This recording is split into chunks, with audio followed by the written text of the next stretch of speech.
I'm 4 years into this and everyone is like, do this, do that, do that. I'm like, yo, just relax, deep breath, everyone. Like, I'm gonna get to all of these things and fight all the hardest people and challenge myself. And if I lose, then I lose. But at the end of the day, I'm not afraid of anyone. And so people can hate, and I understand the hate. So you're saying that you can knock him out faster than Mike Tyson, probably, if it was a challenge? So the problem with fighting is most people don't fight to the physical ability of their body. Like, they decide they're going to knock this guy out, I'm going to try to hit him with this, and they think in this real limited, sort of linear, aggressive, like almost obvious manner. And then you got guys who see past that. What happens when a famous YouTuber with a powerful right hand and a huge ego decides to challenge one of the most dangerous knockout fighters in today's boxing world?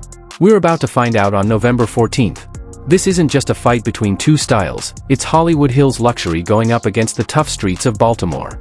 Jake Paul might think he can beat anyone, but many experienced boxing experts are warning him to be careful.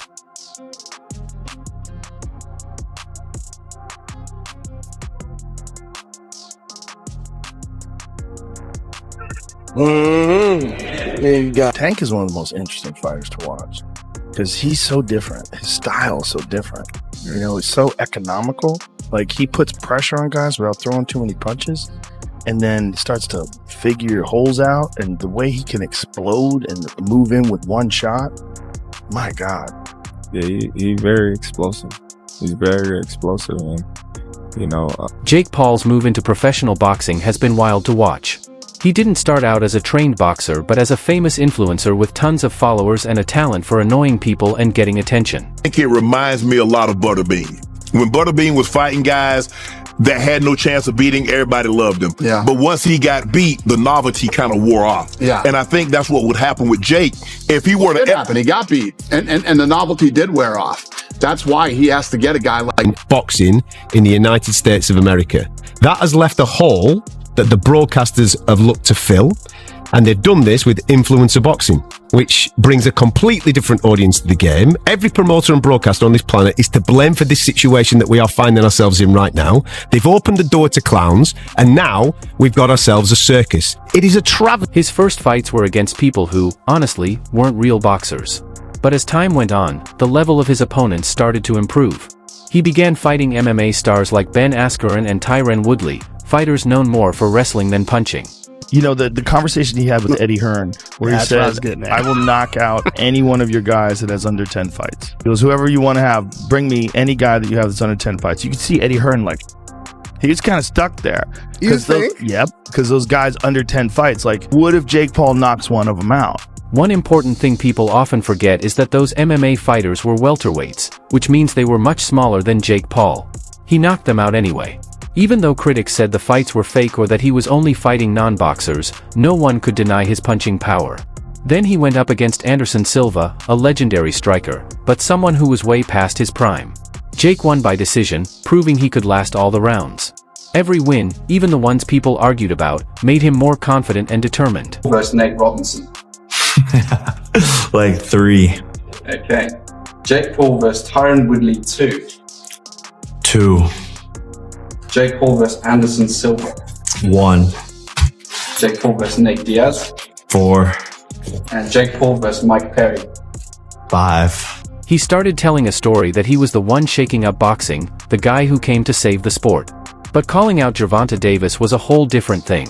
It was like jumping from a showy pool into deep, dark waters where the real sharks live. And obviously, he's been cutting his teeth, experience with some of these, some of the lighter weight fighters, but some of the older, combat sports veterans, fighting some welterweights and middleweights. Do you think we're ever going to see Jake fight his somebody like in his weight class in his age range?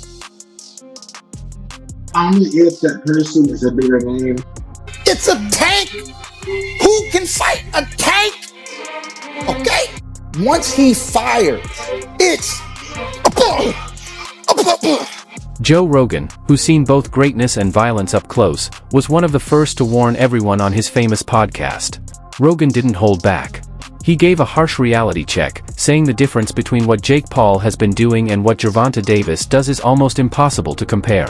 It hasn't been tested, maybe has some promise, maybe he gets wrapped up in the hype, and maybe gets a little nervous. And this is his first chance at a big show. And Jake Paul can crack. 100%. Fantastic event. Anyone who don't think it's a fantastic event is jealous. Who's better, at Tank Davis or Jake Paul? So, immediately, yeah, the normal layman would say, oh, Tank Davis is better. But better at what? Is he better at selling tickets? Is he better at selling stadiums out? Is he better at creating controversy? Is he better at getting followed on Instagram? Is he better at putting more eyeballs on the boxing? Is he better than him at that? The answer would be no. But is he better at him in a fight? It has to be really, you have to break it down. Rogan talked about the different levels in fighting, something casual fans might not really understand. He's seen plenty of tough UFC fighters, some of the strongest guys alive, get completely beaten by true experts. Rogan said that being tough isn't enough. A fighter like Tank doesn't just throw punches, he studies you. In the first 30 seconds, he figures out everything about you, like he's reading your mind. Rogan called Gervonta Davis a predator, a killer who fights on a totally different level. It's not just about talent, it's about a lifetime spent perfecting boxing in the hardest gyms out there. The first few rounds, he throws very few punches. He's just measuring. He's a computer, man. Yep. He's just getting the data on you, faking you, taking pictures of everything you do, and then like round 3, round 4, he starts to fucking just, and he's slipping, pop, pop, pop. He's got special power too. His power's special. And he's mean too. Oh yeah. Mean is a big part of it, isn't it? I think having that dog, being mean is like the biggest part in it, you know? You be a great athlete. One day you're gonna come across another great athlete. You know, it's who's got more dog in him. Rogan wasn't worried about Jake Paul just losing on points or getting outboxed. His warning was much more serious. He was talking about the kind of hits that could change someone's life forever. Rogan described Gervonta's speed and power as so intense that Jake wouldn't even see the punches before they landed. Music.